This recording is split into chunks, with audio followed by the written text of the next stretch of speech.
Hali gani na karibu kuitazama taarifa kutoka ndani ya soka ya klabu ya Simba kuhusiana na mchezo wa fainali wa tarehe 25 ambao ulitakiwa kufanyika Benjamin Mkapa na CAF wameuhamisha mchezo huo kwenda kufanyika katika dimba la New Amani. Hii ni Travel TV.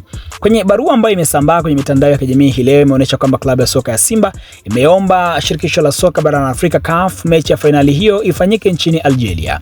Kwenye barua hiyo inaonyesha kwamba Simba wameonyesha kwamba kutokana na uwanja Benjamin Mkapa kutokuridhiwa na CAF, hivyo wanaomba uwanja wowote ule ulioko Algeria uweze kufanyika kwa ajili ya fainali katika mchezo huo wa mkondo wa pili.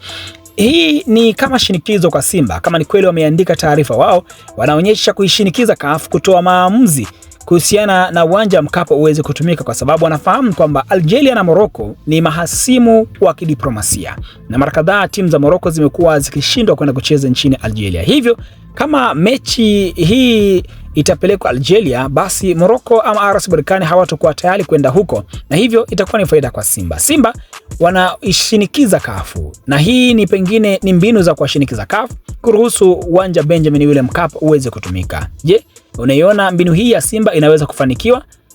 Tuandikie maoni yako.